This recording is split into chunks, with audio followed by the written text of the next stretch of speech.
Thank you. All right, and so there's not a whole lot of us on tonight. So what I might do is, and most of us know a fair bit about, or a couple of us there I know a lot about NDIS.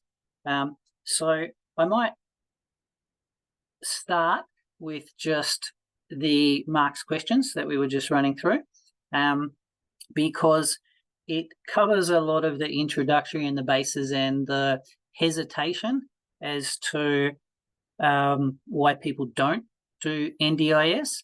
And then, of course, I'll give you the answers and as to why they should. So if I start with a bit of background, I've personally been doing NDIS for over 4 years now. And, one of the objections that we still get today is that people don't know too much about it. But it's really easy to learn all about NDIS. To learn about NDIS, all you have to do is read the government documentation, which will take you months, maybe weeks, alrighty, if you're not doing anything else. Understand all the changes, get in your car, drive around the suburbs and knock on every NDIS provider's door and ask them what they do and what they prefer and what their specialty is. And then go and talk to builders about how it needs to get done. And that's why it's not as well known as what it should be, because it takes a whole lot of time and effort to understand it. So we try and distill that into a really simple understanding of NDIS. And the simplest thing that anybody needs to know is just supply and demand. It's the basis of all economics, I'm told. And and that's all you need to understand. Some of the guys I work with will, when a customer asks about NDIS, they'll say, well, do you understand how the engine of your car works? Alrighty, what happens in what sequence and how many pieces are in there. Well, all the pieces of your engine are pretty much the same as NDIS, because there are thousands of pieces of the puzzle.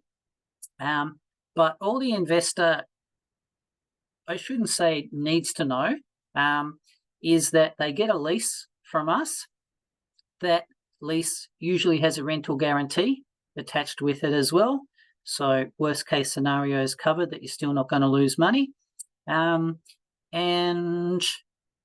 the government's paying the rent, for 20 years minimum, and that rent is indexed to inflation. So if you just look at it from that point of view, then that's all you need to know. Obviously, that pops up a few more questions or make people think, well, why? Supply and demand, once again. If we have a look at some of the proof about it, there's a couple of things. Just let me have a look at different screens. Last year, hang on, that's not the one. This year, this financial year, the rent went up in NDIS from let's say, an independent living house. All right, so this is what I was looking for. Jasmine, can you see a purple screen that says new builds 2022, 2023? Yep. All right. Yes. Okay, very good. So if you have a look, house with 2 residents down there, improved livability, with on-site overnight assistance or OOA, it's $26,000 a room. But if we zip off to this financial year and have a look for a house with on-site overnight assistance accommodation, it's now $66,000, $67,000 per room. Good Lord. It's your taxes, all righty. That's where they're going. So if there were no demand, then the government wouldn't have put the rent up that much. And we see that across all the different categories. So we got a couple of the price lists there. Actually, Jasmine, can you see where it says the heading is Appendix A for 2023, 2024 pricing? Yes. Yeah, okay. So everything that I'm showing you is fully documented in all the government, they're huge. I shouldn't say they're huge, maybe 101 pages is this particular report.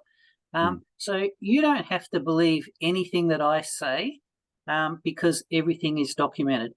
Before you spend any money that's not refundable, you can have a lease from an NDIS provider. You can have a look at the plans of the house. You can have a look at the building contract, land contract, etc. So there's nothing that's hidden away at all. And we don't mind doing any of that because these sort of things sell so quickly that we just need to get all the information out up front before they disappear. Yeah. So when we look at, so that's supply and demand, I should say. When we look at what the other types of investments are these days, then reno and flip is hard work, and it's good if you're a trading client or you have, you are a tradesman and you've got all your mates that are tradesmen, but then again, you're making so much money these days as a tradesman, you probably don't want to be working on your own stuff anyway. I've got two boys. One of them's a doctor, one of them's a plumber. The plumber's 25, the doctor's 32, and he's a specialist emergency department doctor, and the plumber's earning more money than the doctor. So it's just nuts from that point of view. So to try and do some sort of a reno and flip, and getting tradesmen in if you can't do it yourself, there's a lot better uses of your time when it comes down to that. And with the way interest rates have gone, which has affected everything, and also why NDIS is so popular, the amount of people that can afford a beautifully renovated, fantastic house is less and less and less all the time. So we've seen that die just about completely off these days. Why NDIS is popular is one reason because of interest rates, which has also killed off so many builders, killed off so many people being able to just do a normal everyday investment property, and has led to such a huge shortage of rental accommodation, because the rents that we might be getting are high, but they still might only be 5 or 6% returns. The interest rate's 5 or 6, so we're sort of going nowhere. We would expect to have capital growth over time, so it's always worth investing. We've got some tax breaks, etc., so we can probably be a little bit cash flow. But when you look at the returns that the NDIS is producing, and I've got some examples for you tonight as well, the minimum return that we've got is 18% return. So when you've got NDIS, you don't really give a damn about the interest rates, and neither does the bank that we're financing it through. So it's actually a lot easier to go and buy an NDIS property than it is to do a renovation, because you've got to have the funds sitting there. You're paying money out while it's completely vacant. And a normal everyday investment property just adds about the same amount of money debt as what NDIS does, because NDIS is starting just under $800,000. So that's about, the average price of a house in Cranbourne, Clyde, maybe even Tarneit these days. It's not far off it. But if you're spending $800,000 on a house in Clyde, you might be getting $600. You'd be lucky to get $700 a week in rent. But for the same amount of money, if you could be getting $2,700 a week in rent, it just makes it a whole lot easier for the bank to finance you, because the bank sees a lease. We don't show them a rental guarantee, because as soon as you show them a rental guarantee, they just take that as the income, as the worst case scenario. But it's there for your peace of mind, and it's provided to us by the NDIS providers that we're dealing with. So for hands-off, high income, set and forget, everything organised from day one, there's no guesswork with this at all. When we started 4 years ago, enormous amount of guesswork, all right, because we had to work out where the demand was for people with a disability. We had to go and see if there were any NDIS providers in that area. We had to go and work out if there were any staff that wanted to get up at 3 o'clock in the morning and wipe other people's backsides. So there was an enormous amount of parts in that engine that we had to check, and there were no leases from NDIS providers in those days. We just had to build the houses and hope that we'd done all our research and that it's all worked out okay. So, and then of course COVID came along and screwed up all our wonderful plans. But over the last year, we've had houses completed, and except for one of them, where the NDIS provider didn't get approved, they've all had 2 participants in them. So that's another thing. The government increased the income for 2 participants more than what they did for 3 participants. So that's also telling you where you've got to keep an eye on, is to what carrot is the government dangling in front of you to do what they feel is best. So because none of the NDIS providers put 3 participants in the 3-bedroom or 3-participant houses that we built, we were only getting the income for 2. So nowadays we're just building 2-participant houses. Every house that we built's got a room for the carer, though, as well, and because we get a bit more money for them, and you need a carer there 24 hours for a lot of these people anyway. So now we're actually getting more money out of a 2-participant house than what we've been getting for a 3-participant house. So that's been a big change come 1st of July, and it means that rents have gone from about $100,000 a year to $180,000 a year for what we're completing finally now. So if you think, you signed up with these sort of properties, before COVID, Jack would know, unfortunately, they're a $450,000 house that we were expecting to get $80,000 a year in rent. Now that house gets about $180,000 a year in rent with 2 people in it. So the increase has dragged a lot of interest into NDIS, and it's really because of that. Cash flow is what people think of first when they're trying to build a portfolio, because we're all expecting capital growth. We all know we're going to get capital growth. Properties doubled every X years, since 1066 in England. The average since 1066 is 7.2%, and Australia being part of the British Commonwealth, it happens about the same here too. So we know we're going to get capital growth. Now, NDIS is completely different for capital growth. We usually buy it for cash flow because we either want to pay down the debt on our dream home, which is really important because that's not really an asset. It's costing you money all the time. If you just looked at the facts and figures, you'd probably never buy your own home. You would always buy investment properties and then use that income to rent wherever you wanted to live. Because, if you buy a $500,000 house, you might get $500 a week in rent. But, and especially these days, you'll get $500 a week in rent. But if you had $1 million house, you're not going to get $1,000 a week. So you're better off buying 2 $500,000 investment properties, getting $1,000 a week, and then go and renting in the $1 million house for $800 a week, or whatever it might be. And if you think that you've spent $800,000 on an NDIS house, you're getting about 2,700 gross in. We probably lose 15% of that in management fees.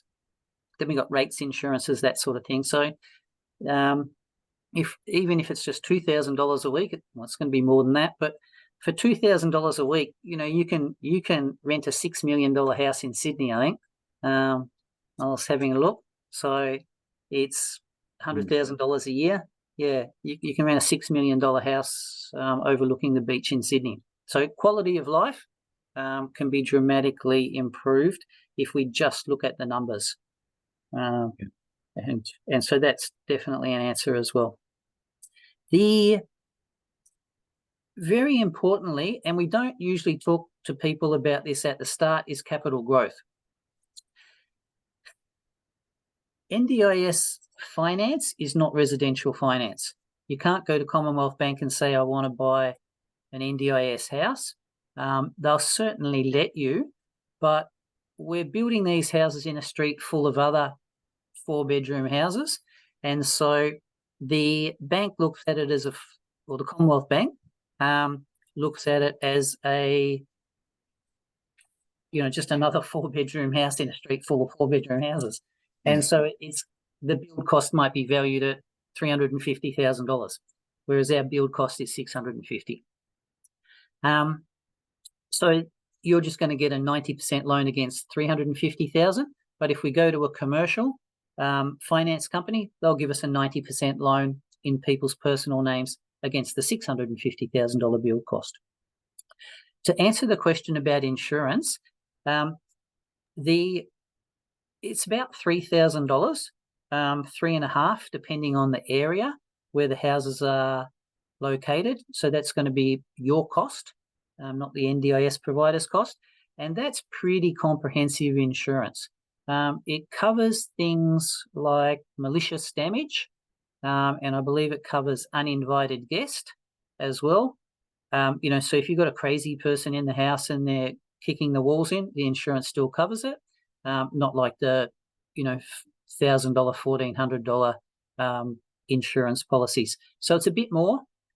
It's worth it. We're getting an enormously higher rental returns, so it's definitely worth getting like the top of the line insurance with everything in. We actually have a preferred mortgage broker that specialises in the NDIS, and there's 3 insurance companies that he typically deals with. So we've got that on a flyer. You can ring up the insurance companies yourselves, but what we've found is that you either don't get cover if you do it yourself, or it's a lot more expensive than just using the broker. It doesn't cost you any more either way. So it's a very long answer to a very simple question, but it's also one of those engine parts that you think, oh, why don't I just go to Terry Shear and pay $300 a year for landlord's insurance and a bit extra for the building? Doesn't work like that with NDIS, which has taken us a while to work out. So there's no need for you to try and reinvent the whole wheel with it. We've got everything from go to woe. We've got procedures that are tick, tick, tick as we go along. I've got a guy here that just does the admin side of things to make sure that each of the steps in the process are happening and to get us through to completion. As I was saying, and the other question that Mark had right at the start was, what areas do we cover? So, good question, because there's properties everywhere in Australia. And when we're looking at it from the investor's point of view, I'm just working on your behalf. My job is to make you rich. If anybody asks you what my job is, it's just to make you rich. So, we've looked at crypto, we've looked at share trading things. Look at them all the time just to see what we can recommend. So once I've recommended crypto stuff, and I know one of my customers made $70,000, so they were pretty happy on something that cost them $3,000. But these days it's just too hard. That's when I had lots of time during lockdown because I wasn't allowed to go anywhere. So these days, being older, lazier, and maybe the brain cells are fading, definitely why I go for NDIS, because it's just set and forget. Don't have to worry about anything at all, which is also typically why people want to do these things, that they want to replace their income, pay off debt, just have a wonderful retirement, not keep your eye on something at all times. So when we look at a person's individual circumstances, it really depends on the budget, because some NDIS properties are going to take a lot bigger deposit and funds available to get them through to completion. So when we started, we were trying to find the areas that have the highest rent. So what the government does is it has a thing called a location factor, because the normal rent that we're looking at there on that spreadsheet is 1.0. But if we went to Darwin, because it's more expensive to build a house in Darwin, because it's got to be cyclone proof, because it's very difficult to get a builder to go and sit in the sun in Darwin and build, and the building costs are a lot more expensive, and they're not making steel beams and bricks in Darwin, so everything's got to be trucked up. The rent is actually 1.28 times that standard rent. So where we see on the bottom of that list there, a 2-bedroom SDA house right on the right-hand side there of $80,000, for that'd be a high physical support house, a room. You can multiply that by what's 1.3 of that? It's over $110,000 just for that room in Darwin. So that's very attractive, okay, from the investor's point of view. But then, of course, the trouble is trying to get it built. Once it's built, are there any staff to look after the participants? So even might have the greatest rent, we might not even be able to get it built.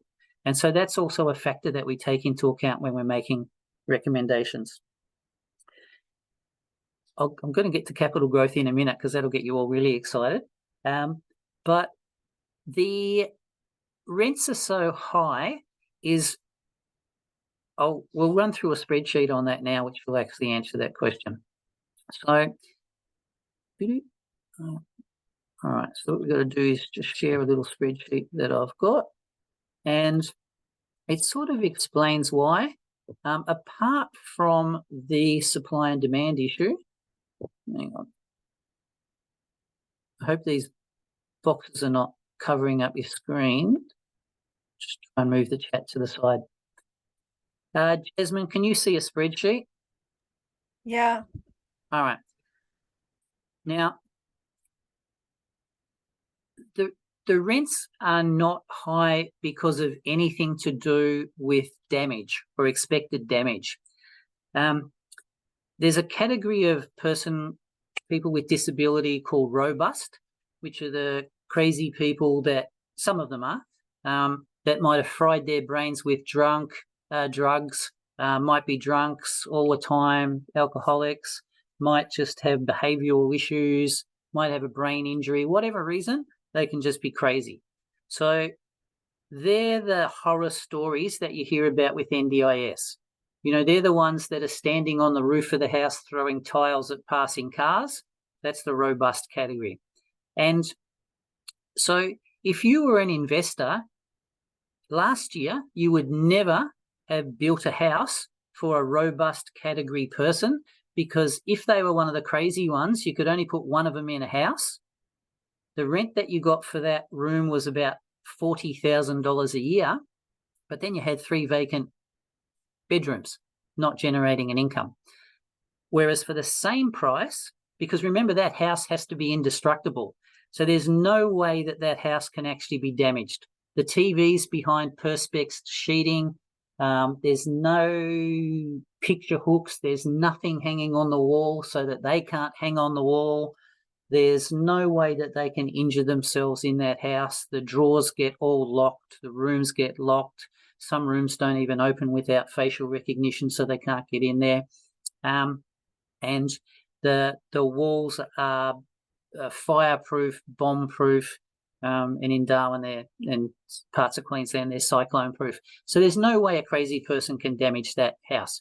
So that's actually not a factor in the insurance at all, but it is a factor in why a 4-bedroom house is costing us $650,000 instead of $350,000, because we've taken that into account already. So when we look at the spreadsheet as to why the rents are so high, first thing is supply and demand. Like I mentioned before, there are around 500,000 people that qualify for the NDIS. I think there's about 26,000 or 28,000 at the moment that need accommodation, or 46,000, whatever it might be at the moment. Out of that 26, 46, whatever it might be, that needs somewhere to stay, there's only 2,500 of them that actually have a room at the moment. So we have got to hurry up and build another 25,000 rooms, considering that the biggest builders in Queensland and Victoria are building maybe 200 houses a year, and the builders that we deal with are not allowed to build more than 100 a year so that they get it completed in time. We're probably never going to catch up with that demand, the supply and demand. And that's one reason why the government is bribing us with the amount of rent that they pay. That's the first reason, because we have demand. There's definitely demand. And the demand's not going down either. The second thing is that it actually saves them money. So if you think in some of our houses you might be getting, whatever it is, $4,000 a week in rent, to you that's fantastic. To me, it's wonderful. But the government, it's even more wonderful because they're not paying $15,000 a week to hold that person in hospital, in an aged care facility, Airbnb, like we've seen, or somewhere that's inappropriate as well. So Bill Shorten, you can look at lots of things about what Bill Shorten's been saying, because this is his baby. Tells us it costs anywhere from $12,000 to $20,000 a week to keep somebody in temporary accommodation. So they want them in permanent accommodation, and they're saving money. The other thing is that it stimulates the economy. So every time you buy some land, they're getting some stamp duty. They're getting GST when we build it. And if you put all the pieces of the engine, one after the other, to assemble that house, 200,000 pieces in a house, pieces of whatever it is, materials, the plumber, the plasterer, the finance guy, the council worker, person who signs it all off, if you put their jobs one after another, there's a year's worth of work to get a house built, probably more. So if you think the average income in Australia is nowadays $95,000, we know that there's at least 20 grand in tax that the government is getting from PAYG from the people that built that house. But then we've actually just created another 8 to 10 full-time jobs by having an NDIS house. So if you think we've got 2 full-time people living in that house, which every one of our houses has, and we're now only building in areas where the NDIS provider guarantees us that we're going to have that 100% occupancy,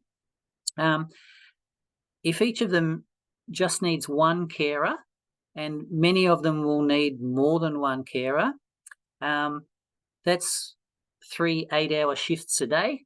So that's 3 full-time jobs per day, but nobody works 7 days a week.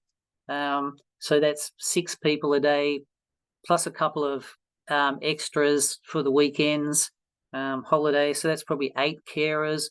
But then on top of that, you've got to have, the bus driver that picks them up and takes them around. You've got to have the person that manages their plan. You've got to have all the admin in the NDIS provider as well. So all these houses that we're building are probably creating 10 high-paying jobs. So think of all the tax that the government gets out of that, reduces unemployment. I think most people know somebody that's left a low-paying job and gone in and doubled their income or more by working as a carer in NDIS. Then, of course, you're paying tax on that huge income as well. So depending whether it's company structure, trust structure, personal name, the worst thing, I shouldn't say the worst thing, but if you buy one of these properties in your personal name and just add $170,000 to your income, you're going to lose half of that in income nearly straight away. Put it into some sort of a family trust, we're going to be paying a bit less tax, and we'll have a lot more legal asset protection typically as well.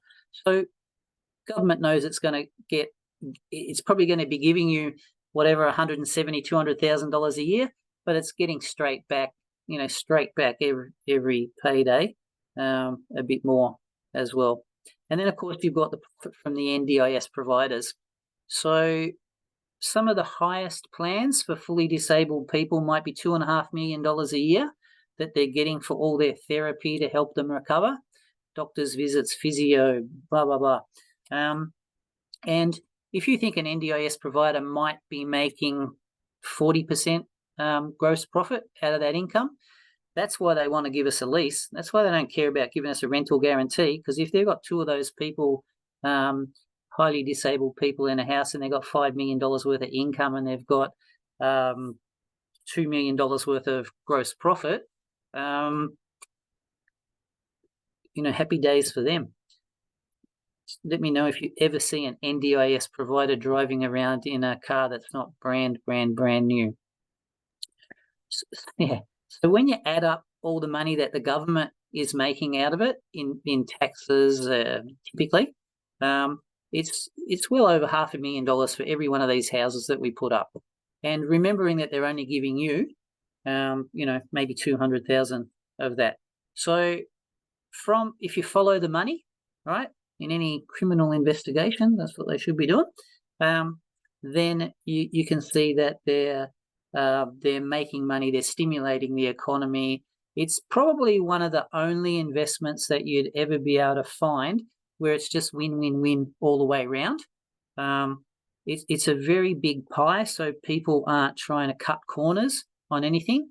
They do things really well. They work in the best interest of the participants.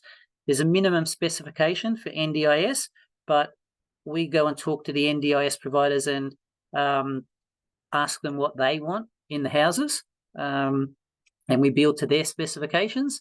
And then when the participant comes into the house, the NDIS can pay for anything extra that needs to be done in the house as well. So that typically explains to most people as to why the rent's so high. As the landlord, you're not really responsible for anything. You're not even responsible to keep the house in a good condition, because there's two steps to this. So who gives you the lease is a specialist disability accommodation provider, and they're like the real estate agent. So they're managing the actual property. They then have an agreement to allow an NDIS provider, who is the company looking after the person in the house, to use that property. The carers have a duty of care to the people in their charge, and so every day they're with those people with a disability. So if there's anything wrong with the house, damaged, whatever, worn out, they have to get it fixed to keep the house safe, and to keep, well, not the house safe, but keep the participants safe. Which is, and it's basically shoot first, ask questions later. If something's broken, damaged, blown up, whatever, it gets replaced. The person that blew it up pay for it out of their NDIS plan, and that's the end of that story in 99% of cases. If there's an argument, about who poured milk into the toaster while it was on, that, frazzled the electronics. Maybe bad luck, but you got insurance anyway to cover malicious damage, which is one reason why we said that's important. But there's a lot less of that now that there's only 2 people in a house, as opposed to having, 3 different personalities all jammed into a house as well. And what I was wanting to talk about was the capital growth on these things, which is another one of the reasons that Mark was debating what sort of an investment to look at going for originally. So if we think that this is, it looks like a residential house, and that's the whole point of it. The point is to build a residential house in a residential neighbourhood so that these people blend into society. And that's why the government pays us so much. Another reason why they pay us so much money, because it's good for these people's mental health and ability to recover. So if we've just spent $900,000 on a house, and I'm just making it round figures to keep my primary school maths simple. After the place is completed, after there's some money going into your bank account, and we go to a commercial lender, so then we can go back to Commonwealth Bank or any of the big 4 and say, I've got a 20-year lease with a company, so it's a commercial lease. Here's my bank statement. I'm getting $200,000 a year. We have valuers that will give us an 8% cap rate on that property. But to make the math simple, let's just say it's getting a 10% at a 10% cap rate. So that values your $900,000 property that you paid a year ago at $2 million on a commercial loan. Now, and that's one reason why we don't start them as commercial loans, because on a commercial loan you might only get a 60%, and you'd be lucky to get very often a 70% loan to value ratio. So even if the bank only loaned you 60% against the valuation, you've got $1.2 million that you can draw up to. You've got your $900,000 back, or the deposit that was required to buy that $900,000 property, plus you've got another $300,000 being the difference between 900 and 1.2. So if next year you came to me and said, I've got another $300,000, what should I do? Well, all donations are gratefully accepted for all the hard work that I've put in over the last 4 years. But obviously you should be buying another one of these. And it's free money, all right? And that's what's been happening. So some people that have bought before COVID, during COVID, have refinanced up and got enough to actually buy 3 more of these properties, which is wonderful. And that's also one reason why I don't charge you any money to do this. I'm just going to flip screens again, because for the vast majority of people, we know that virtually all our customers are going to come back next year and buy another one. So I'll get paid again, and I get paid by the builders. Alrighty, so there's nothing extra that you're paying. You're actually paying less by dealing through us and not trying to reinvent the wheel. And we're doing economies of scale. So when we build in an area, we're not building one property. We're building half a dozen to a dozen in one particular area. And therefore that's, reflected in the pricing that we're getting as well. So you just jump onto the back of our buyers group. With the capital gain side of things, so we're effectively been doubling our money after the first year or so. After that, because it's a commercial lease, the value of the property is linked purely to the income. So it doesn't really matter what the value of the land is. It doesn't really matter how much the taps cost inside the house and how much landscaping you've got. Nobody cares. It's just going to be based on the income. So after that, the income increases based on inflation. So we're all sitting here hoping for really high inflation, unlike most people. And so we're just going to get steady, flat capital growth over the following years. And that's okay with us. It's not going to double in the next 10 years like a normal everyday investment property, but that's irrelevant to us because we've doubled our money in the first year and we bought another one. So next year we're going to do it again. And that process continues until you've got more money than you'll ever be able to eat. The starting point, yeah. So a little bit different presentation today. I'll give you some examples of some properties as well, and you can just shout out a question or you can type it and I'll answer it as well. I'll very quickly run through the presentation because there's a couple of people that I see have not run through the presentation. We need to use our mortgage brokers. Doesn't cost you anything more to use them. And every time I weaken because somebody's got a fantastic mortgage broker, it blows up in their face. They lose money and they actually lose the property because the land agents are not waiting around. The NDIS provider is not waiting around for somebody to get their finance organised. So the starting point is actually getting your finance organised. I'm happy to pay for you to talk to an accountant who has experience in these sort of things and doing the same thing over and over again, because you typically don't just want to double your income and then lose, all that, half of that in tax straight away. We don't use a typical conveyancer because all the conveyancer's doing is just ticking a few boxes. They're not looking at what's the best thing for you and if there's anything that can go wrong. If you're in your 50s or more, you definitely need to think about putting these things in your super fund, because in the super fund they can be all tax-free, and anything that I talk to you about can be put into super.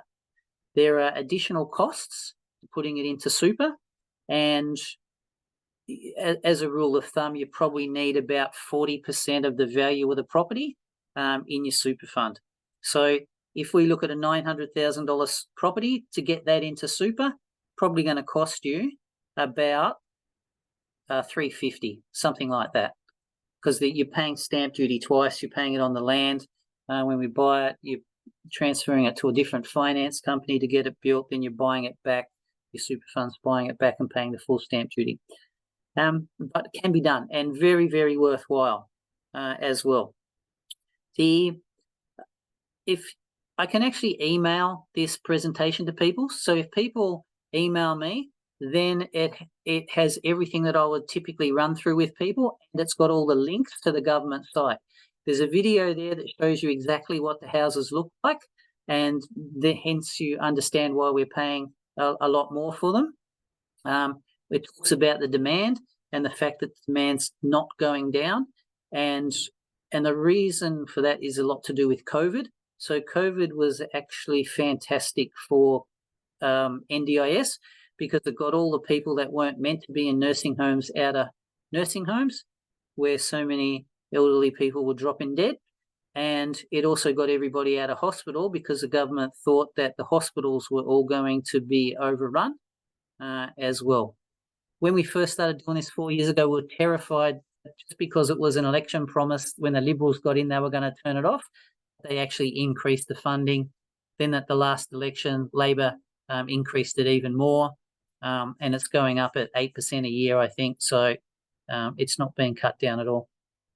Before COVID, they thought that there would be need of 122,000. When they first started talking about it, they thought 28,000 people need accommodation, and that's the figure I was talking about before.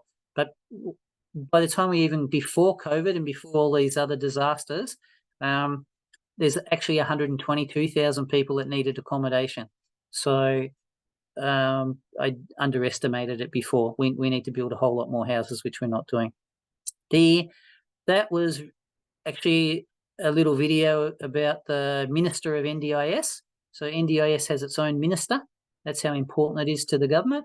And they actually did a really good job in COVID to get the everybody accommodated that needed to get accommodated. You can click on the link there. It'll this is how we in the early days worked out where the demand was, because you can put in a postcode. It can tell you what the demand is today, and it can tell you what the demand is going to be next year. So whether things are going up and down, and it also tells you how many staff are required in the area, because that staff's a critical factor. And so that's actually probably one of the points I skipped with Mark, was that we've got properties all around Australia, but in Western Australia, we don't have the NDIS providers that are as reliable. In Western Australia, there's a lot of small mum and dad, they used to be nurses, now they become NDIS providers, don't have the staff to be able to provide the care in a lot of cases. And there's some marketing companies that, because the land is cheap over there and building is not expensive, they have sold a lot of them, which are never, ever, ever, ever going to have NDIS participants in them. They don't give a lease, or they don't give any guarantee. All they say is, yes, it's approved for SDA, but you're not even allowed to start building it unless you've got an SDA certification anyway. So we've got to be very, very careful about the areas. And, we went and had a look at one area and decided that we could, based on the demand in that area, we could build 6 houses. So we sold 6 houses to our investors. Then the builder that we were dealing with, I thought, oh, gee, that's a good idea. I can make a fortune. And they built 120, building 120 houses in that same area suburb. So it's they're never ever going to get participants in there and generate an income. Ours will, because we've got a lease with the NDIS provider. And so this is also another reason why people got to get off their backside and move quickly, because once one of these people with a disability have moved into your house, they're not moving out. It's not like a normal tenant that moves around every 2 years, 3 years. These are called homes for life, and you'll see homes for life as well. There you go, exactly, home for life. In a lot of the conversations about NDIS, that's why they're custom designed for people. Very difficult. And even if you're trying to check somebody out of hospital and move them into an NDIS house, that can take 1 month to move a person from one place to another. So it's not as though they can just pack up and leave. And, of course, you want to get those people and take up the demand in an area before another investor, another NDIS provider soaks up all the demand in that area. You see the different categories of houses that are getting built. There's 4 categories. These days we build high physical support, because in high physical support you can have a fully accessible person, you can also have an improved livability person, and the rent, remember, from improved livability went from $20,000 a year to $60,000 a year. So we're not really too fussed if we've got a $60,000 person in there instead of a $70,000 person. No need to be too greedy with all this. These days, remember, the rent went from 40. Actually, that's the other point.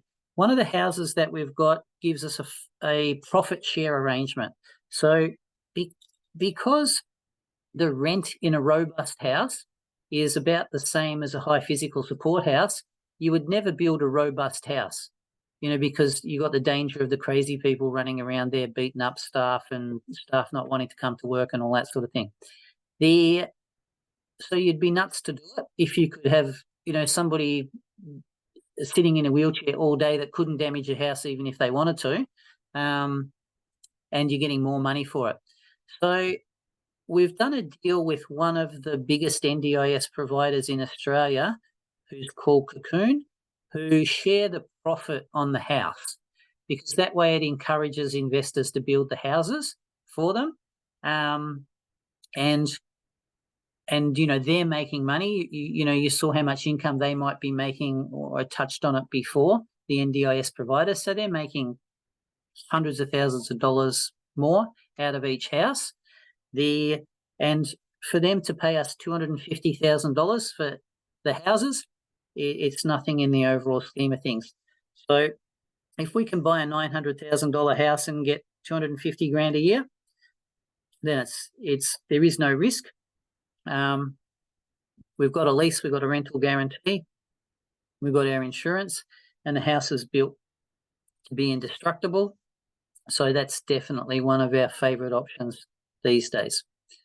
We talked about cost. Takes a bit longer to get it built, and that's why we might need a bit more of a buffer to get some different properties through to completion. The government has all the calculators on their website. I email them out attached to each property as well, so you can see how much the government's going to pay. The rent that we talk about has nothing to do with me, you, the NDIS provider. It's directly getting paid by the government to the SDA provider, who takes their percentage, which is it's 12.5% to 15%, somewhere in there. Pays any other bills that you might want, and then sends you the rest of the money. We can do cash flows for you as well, just to see how much is going to end up in your bank account at the end of every month, or however often we get paid, depending on what interest rates are, what the company structure is, personal names, etc. We're dealing with maybe a dozen different NDIS providers, so they all have different leases. There's better leases than others. Some have rental guarantees, some don't. And got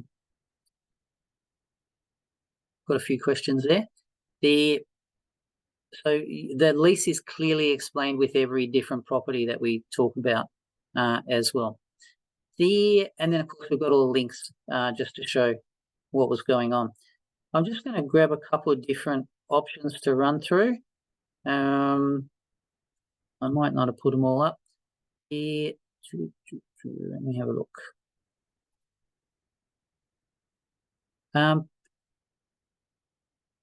Well,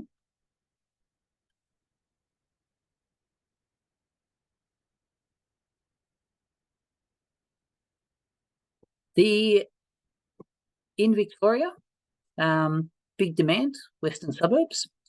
This is a typical area that we would be buying investment properties, which is Tarneit, around Werribee, western suburbs of Melbourne. And this is the robust category. With all the robust houses that we build, we also, I'm just trying to shrink that box.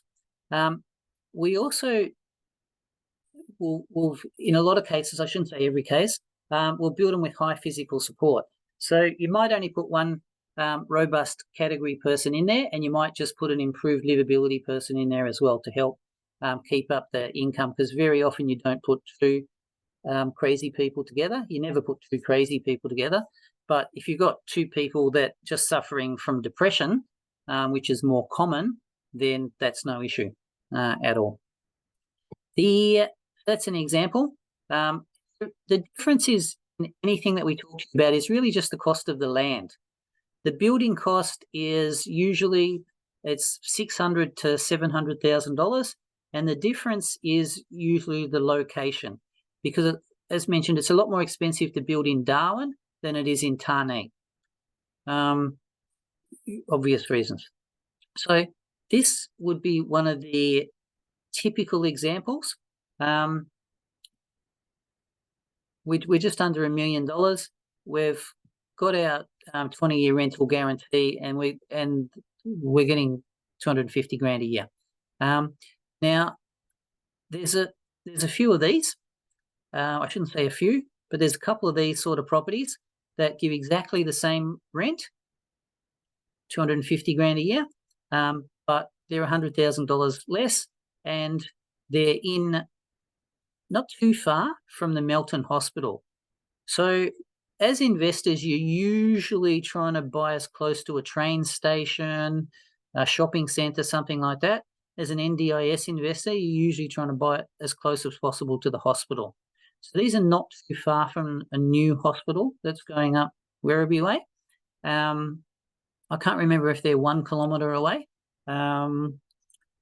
we had some that were 1 kilometre away, but I think they all might have sold in 5 minutes. So that's just a crazy bargain to be spending that sort of money and be getting $250,000 a year. So that's the third option. To get into something like that, we need, that's why we're showing the price of the land. Let's say we need 10% deposit on the land, so 30,000. Yep, plus some stamp duty, which is probably, I don't know, maybe it's 15. Maybe I should have checked. 5% deposit on the build, which is going to be maybe another 30,000. There's some finance fees, which are somewhere between $10,000 to $15,000, because we actually need to pay for commercial valuations with these things. So to get started, we might need $60,000, $75,000, $85,000, $90,000. And then, of course, we've got to make the roof, which is a bit over the 10%. But we then need to make all the repayments to get it through to completion. And with this particular profit share deal of the $250,000 a year, they only pay you in February and August. So we're also going to need to have a big wad of redraw available to access that money while we wait for the income to come in. So that might not be the perfect investment for everybody, because we've got to have access to more funds. And then I just can't see what I did with the other ones. Today there was an email out about the Mildura properties that we have for $795,000. So I'll just find that and open that up. Sorry, guys.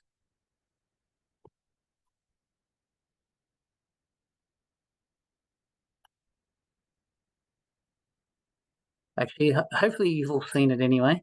Maybe I don't need to bring it up. I'll just try it.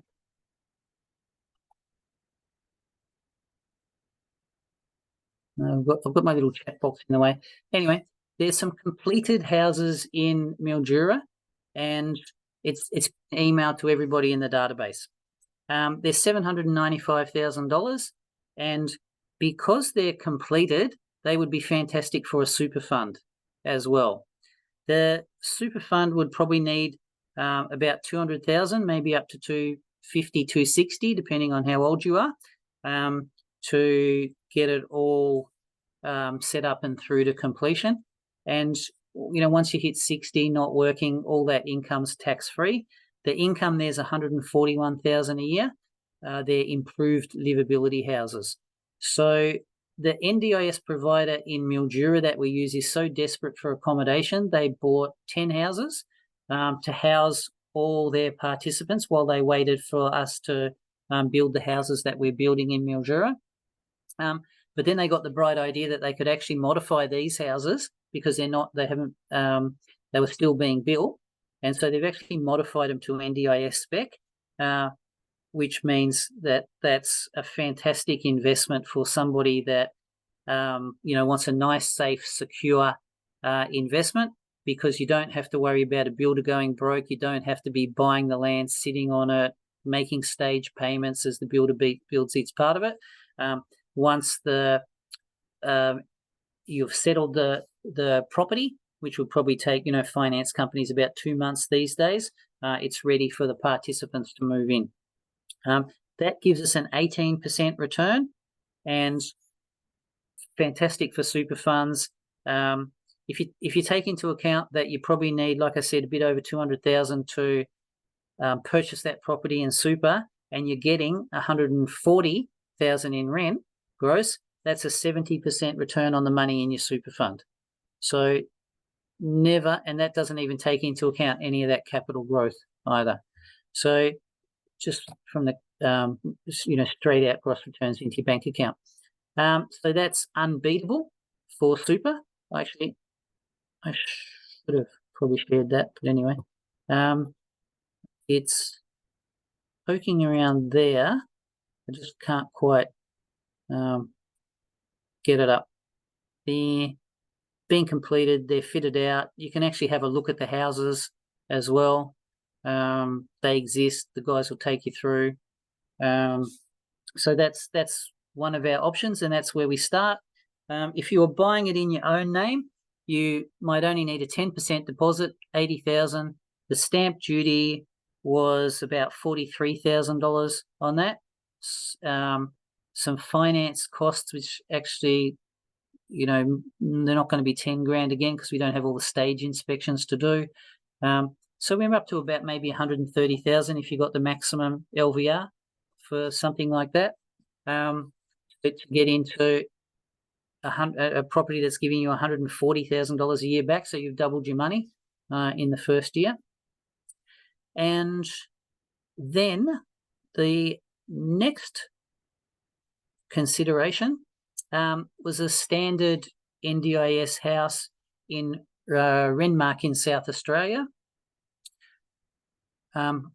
This is actually relatively new. The NDIS provider rang me up about 11 o'clock last night and desperately wanted these houses sold.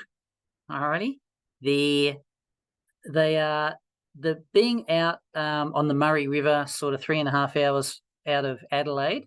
It's cost us a little bit more to build out there. It's $695,000 to build. The land cost is somewhere between $165 to $190. So the cost is going to be about $870,000 in the regional area there. Like we said, comes with a lease. Because it's in a regional area, we get a bit more rent than the standard everyday high physical support house. So the rent's nearly $180,000 a year out there. Stamp duty is basically nothing out there. 5% build cost. You could probably even start something like that for about $60,000 a year. $60,000 one-off payment to get the thing started. And once the place is completed, it usually takes about a month or so for a participant to get moved in. Then the NDIS provider invoices the government. Then it might take another month for them to actually get paid. So your income would start about 3 months later on something like that, of any of the standard NDIS houses. So it's a lot faster than waiting 6 months, February or August, for the other ones too. So that's a real bargain because the land is so cheap. So we don't have to be paying much of a deposit on the land. We pay 5% only on the build, and then we're off to the races as well. And the return there is just over 20% return. When we looked at the profit share, sorry, I'm going all over the place, guys. When we looked at the profit share properties, they were giving us a 29% return. So out of all the different investment options, we can see why NDIS is popular. There are a couple of other questions. Can I get family from outside of Australia to invest through your entity?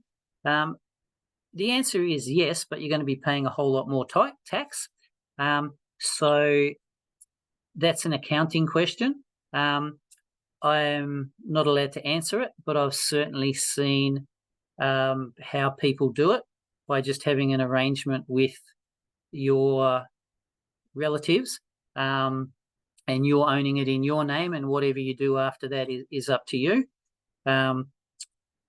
However, there are ways for foreigners to actually invest and purchase and get loans in Australia too. So we've organised international finance so that they actually don't just have to pay cash for something. They can get up to about a 50% lend, so they can buy 2 of these instead of 1. And that was also one of the reasons why I offered to even pay, because it's that important that it gets done properly, to speak to an accountant as to how to do it properly, because we don't want to be paying tax for nothing, and we don't want to have the whole thing confiscated from us either. Any other questions, guys?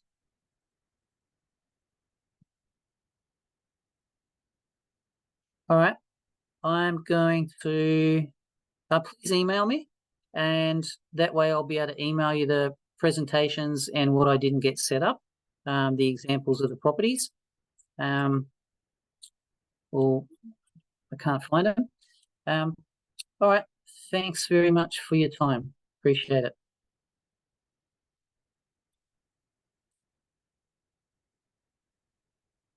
Thanks, Katina. Thanks, Jasmine.